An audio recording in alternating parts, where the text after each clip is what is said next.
I respect and appreciate him for being that guy for my brother Khabib. Because without Conor McGregor, Khabib doesn't go to the moon. Right? You need that guy. And I think Ilia, Topuria, and Islam might be that for each other. So while you may not like each other, you may need each other. I think pound for pound is, does your fighting style translate weight classes? We saw by knocking out Volkanovski, by knocking out Holloway, his fighting style is effective at 145. Daniel Cormier's bold claim has sent shockwaves through the fight world, hyping Islam Makhachev versus Ilia Topuria to be the biggest fight in MMA history. Daniel Cormier sees the same kind of rivalry taking shape between Ilia Topuria and Islam Makhachev that once fueled Khabib Nurmagomedov and Conor McGregor. He believes these two could push each other to greater heights, just like that first legendary feud between Khabib and McGregor. Daniel implied that this could be the biggest fight UFC can make right now. People might not like his personality. People might think he's too much. He was great. And I was talking to someone today about it. I said, while I may not have the greatest relationship with Conor McGregor, partly because of Khabib and his relationship with Conor McGregor, I respect and appreciate him for being that guy for my brother Khabib. Because without Conor McGregor, Khabib doesn't go to the moon. Right? You need that guy. And I think Ilia, Topuria, and Islam might be that for each other. So while you may not like each other, you may need each other to go to the next level. So I appreciate Conor for helping Khabib achieve the life that he has today, to really propel you forward. And if I'm Patty, I'm not fighting anybody but one of those names. True. Because that's going to put me in line for a championship. Building on Daniel's point about fighters pushing each other to break new ground, Kamaru Usman added that the UFC has been putting together matchups that can launch stars into an even bigger spotlight. He pointed to Ilia Topuria's clash with Charles Oliveira as a prime example of how the right fight can elevate a career overnight. Similarly, if Ilia squares off with Islam Makhachev next, it could be another blockbuster fight that propels Topuria to the top, perhaps even bigger than Conor and Khabib. I feel like the last year and a half have kind of been in this phase of trying to figure out who's going to break out, who's going to be that next guy to carry the torch. And now I feel like right now where we're at, they're starting to put these fights together again that could potentially, someone could shine out of there. You know, we've got Oliveira and Ilia. That dude Ilia, that could also send Ilia out there for a while. However, Daniel sees Ilia Topuria as the best pound-for-pound fighter right now, even ahead of Islam Makhachev. For Cormier, it comes down to how Ilia has proven he can take out opponents no matter the weight class, showing power and finishing ability that sets him apart from the rest. I think pound for pound is, does your fighting style translate weight classes? We saw by knocking out Volkanovski, by knocking out Holloway, his fighting style is effective at 145. Before he started as a bantamweight, it was effective there because he's undefeated. Now he's the lightweight champion. I agree.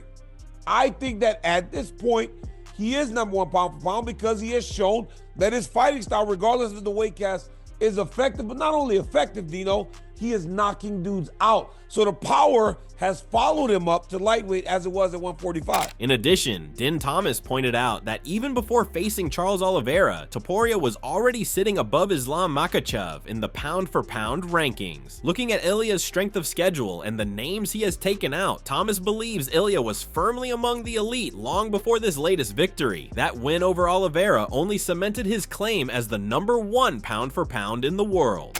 Absolutely. When you look at his strength of schedule, when you look at the guys that he's beaten, he was already, even without the Charles Oliveira win, he was already in the ranking to being one of the best. I would say top 3, top 5 for sure, maybe top 3.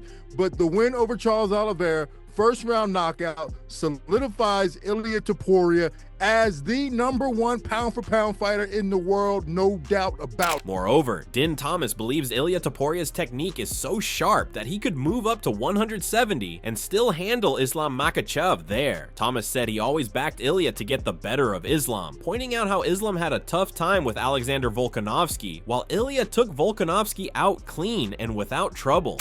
He's so clean. It's his technique, and it's not necessarily just his power, like he's like bench pressing all this weight. His technique is so clean that when he's hitting guys and he's hitting them right on the spot, they can't hold up. I believe that he'll knock out anybody from anywhere up until 170. I Really? do believe his power will translate into 170. I think he beats Islam. Oh my God. I always thought he would beat Islam. Here's why. Because I think Islam had struggled with in the Volkanovski fight, the very first Volkanovski fight, he struggled with getting underneath Alexander Volkanovski. Islam struggled to get underneath him to be able to take him down. He's going to have a hard time getting underneath Ilia. Topuria. He's going to have a hard time getting underneath Topuria to take him down. If he don't take him down, he's getting knocked out. Meanwhile, Dana White weighed in and made it clear that he would book Ilia Topuria against Islam Makhachev tomorrow if he could. For now, though, he says all the chatter around that matchup remains pure speculation, but he knows the buzz is only getting louder. Because that seems like such a big fight to make. I mean, this is all talk. Speculative. You know what I mean? Yeah, exactly. But I imagine that's a fight you guys would want to make at some point. I mean, just the magnitude Sure. of it. I mean, I'd make that fight tomorrow. Furthermore, UFC commentator John Anek emphasized how Ilia Topuria is taking out future Hall of Famers one after another. He compared Ilia's run to what Conor McGregor once did, but noted that Ilia is a lot more calm and composed, with no wild talk or jumping the cage, just a quiet storm. To describe it, you set it up well. He is so matter of fact, as if the outcome is an eventuality against Hall of Famer after Hall of Famer, and now after third Hall of Famer, that I don't really know that there's a comp. I mean, yes, there's a lot of Conor McGregor parallels to be drawn, but even the way after he wins, he's just like, you know, he doesn't even have the desire, and maybe it's because he's 5'6" and he can't get there. No, I'm just kidding, but he doesn't even have the desire to jump on the cage, you know? It's just crazy. And the celebration the night before, when an athlete says things like, you know, I'm just going to collect the belt and I want it in camp, right? It's like, yeah, but you know, you still got to go perform on fight night. With Ilia Topuria, John says it feels like watching someone bend time inside the cage. He admits that even after more than 15 years in the game, moments like Ilia's performances still leave him throwing his hands up in disbelief because he has rarely seen anything quite like it. It is almost as if he bends time. He is doing things that have guys like me who feel like I've seen a lot of things over 15 years throwing my hands up in the air and being like, I haven't really seen this. Just imagine if you are Islam Makhachev, Justin Gaethje, or Dustin Poirier, and you're watching that play out. Any fighter with recent history with Charles Oliveira, you know, from say 2019 on, and then you see that, right? And don't tell me this isn't a prime Charles Oliveira, right? I mean, if this is the Hunger Games, he still leads the league, right? He's still as hungry as fighter, right? So imagine what it's like for some of Ilia Topuria's contemporaries to be watching that. Building on that, Bo Nickel acknowledged Ilia as the pound for pound number one. Nickel stated that Ilia badly wants a fight with Islam and can win it too. He states that the reason he thinks Ilias will do well against Islam is Volk's first fight with Islam. I think he's the pound for pound number one right now. Let's see Ilia Islam. He wants that fight bad, and I think he can win. Happen. And what makes me think that Ilia will do really well against Islam is Volk's first fight with Islam. I'm like, man, I think Ilia's wrestling is way better than Volk's, and obviously you could see how the striking went. And he's been knocked out cold before. Breaking it down, Demetrius Johnson shared his thoughts on how a clash between Ilia and Islam Makhachev might unfold, saying it would come down to Ilia trying to find the right openings while Islam works to shut those windows down. He believes that if the fight does happen, Islam would likely edge it out, but he also wants to see how it plays out, since Islam will probably come in with a very different approach for a challenge like this. I think each time Ilia fights, you're always going to see him get to the right spot and knock people out. What an Islam-Ilia fight would look like? No. It'll be Ilia trying to get to the right spot, and then Islam not let him get to that spot. So who are you siding on that one with, if it's still the same opinion? Is it Islam? I think it would be Islam, because I'll have to see, because I think Islam's going to approach it differently. Well, Islam's a southpaw, so he's gonna probably throw body kicks to keep his arms busy, keep a distance, move, feint, maybe use some judo to take him down and try to get him to the ground and try to submit him. But you know, once again, like I have to see, what Islam does to JDM. But you know, I know the one thing that's the factor is that Ilia is always going to focus on getting to the right spot and fighting his opponents. Furthermore, Demetrius said the real question is how a fighter stays out of that sweet spot against Ilia Topuria, because Ilia is ready to fight hard for a full 25 minutes. Ilia can't get there, then he's going to figure out another way to get there. So the question is, how does everybody avoid that sweet spot against Ilia? That's the question, because Ilia is going to fight in a 25-minute fight. However, it then becomes a matter of whether Islam Makhachev can keep Ilia at bay, or if he decides to meet him in that danger zone. Demetrius believes there is so much more to figure out, and for him to get a clear picture, he needs to see how Islam handles Jack Della Maddalena first. That's what it comes down to. And then you go from like, hey, how does Islam keep Ilia away from that spot, or does Islam meet him there? Right? There's so much, that goes into it, and my brain is all over the place. So for me to give like a clear-cut answer, I'm just like, I'm running around in circles. Johnson then also shared his take on how things might shift if the fight happens at 170, saying he would probably lean toward Islam because of the extra weight. He mentioned that Ilia is already around 170 since he walks around at about 174. Johnson pointed out that Ilia's core is solid and he carries that weight well, which could make things interesting. Not honestly, no, not necessarily. No, I don't think so. Because I think Ilia will be 170. I mean, he walks around 174 from what I've heard. So you look big though at lightweight, man. You saw him next to Charles. He didn't look very big for the. Charles is tall, right? Charles isn't a thick boy. If you look at Ilia Topuria's core, his core is thick. It's a functional core. Charles is just taller. It's smaller coming up. It'll be interesting because he is bigger from when I heard him on the Joe Rogan podcast. Like 191, I think he was walking around. That's massive. So for him to cut to 145, it just seems almost like, how did he do that?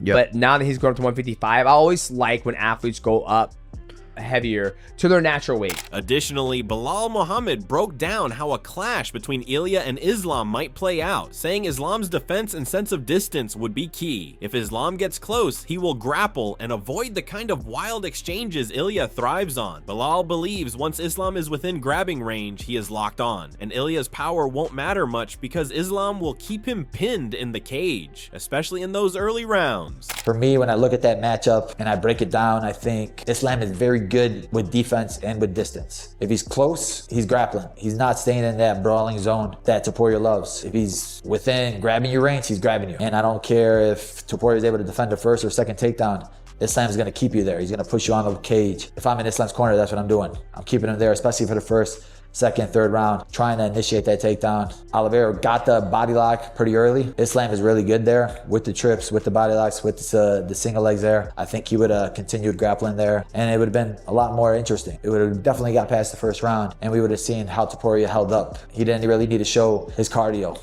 That one's a fun one, man. I'm excited for it. Moreover, Bilal added that this matchup is not just a simple clash of grappling versus striking, since both fighters have proven they can handle themselves in both areas of the game. He pointed out that Ilia might look to keep Islam on his back foot and be trapped against the cage, where he tends to look less comfortable. Bilal is convinced that both camps are already on the phone working to make this fight happen as soon as possible. Stylistically, I don't think it's grappler against striker. Islam showed his last couple fights that he is comfortable on the feet. He's fought the shorter guy in Volkanovski, and he played a little bit striking. He showed moments in that fight where he knocked him out with a head kick. And then the Dustin fight, he showed his boxing. He showed that he can hit on the feet. I think with Topuria, who does have really good grappling, really good wrestling, he's gonna wanna push Islam backwards, keeping Islam on his back foot, keeping Islam's against the cage where he's uncomfortable, and he's really good with his feinting. He doesn't really throw a lot of kicks. On the other side, Islam is really good with his kicks. If he mixes the kicks up low, body high, Islam's not gonna be in that boxing range. However, John Anik emphasized that Makhachev still has to settle the score with Jack Della Maddalena before he and his team can fully focus on what comes next with Ilia Topuria. He states that Islam's camp needs to handle unfinished business before turning their attention to one of the biggest fights the division could see. There's just so much to this, right? So the other thing is that if you're talking about Jack Della Maddalena and Islam Makhachev fighting in late October, right? Topuria seemingly has an appetite to fight the first week of December. right? Now, there's a television contract. I have no idea, despite the fact that I work on TV, as to how that could play into things. But would you hold Topuria out for your new TV partner or your new television deal first quarter 2026? I just don't know. But I think Islam Makhachev and Jack Della Maddalena probably need to settle their business before they figure out what they're going to do with Ilia. Yeah. Conversely, Daniel Cormier pointed out that while plenty of people draw comparisons between Ilia and McGregor, there are clear differences that set them apart. He stressed that Ilia has not carried himself the same way McGregor has, and there may be similarities, but fans need to see that brought nothing but class inside and outside the ring. Ilia Topuria is great.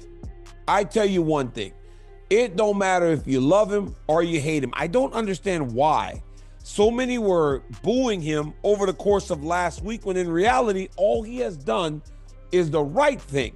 I get it. There are a lot of comparisons to Conor McGregor, but there's a lot of differences in Ilia Topuria. He has not carried himself in the way that McGregor did. So while there are similarities in the fight career, we have to understand who Ilia Topuria has shown us to be as the man is vastly different.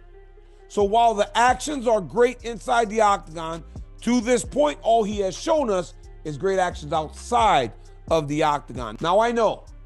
Expanding on his view, Cormier added that even though Khabib and Islam might not have a close relationship with Ilia, they still respect what he has achieved inside the ring, for what he has accomplished inside the cage. He states that whatever happens down the road, everyone must acknowledge that what Ilia has done is not only special, but different. My great friends out in Dagestan may not have the best relationship with him, but I do know, if I know these guys, they respect what he has done inside the octagon. We'll see what happens in the future. But as of today, just acknowledge that this kid is great and he's different. And what he's doing to this point is as good as anything we have seen in a really long time. That confidence, that smile, that walk lets you know that you are watching an individual who believes that only success lies ahead of him every time they step into the octagon. In the end, whether you side with Islam Makhachev or Ilia Topuria, one thing is for sure, this potential clash could redefine a whole new era for the UFC, pushing both men to carve their names deeper in history. If you enjoyed the video, make sure to hit the like button, share it with a fight fan, and subscribe to keep up to date with the latest MMA news. Let us know your thoughts and opinions in the comment section below, and we will see you in the next video with more exciting updates.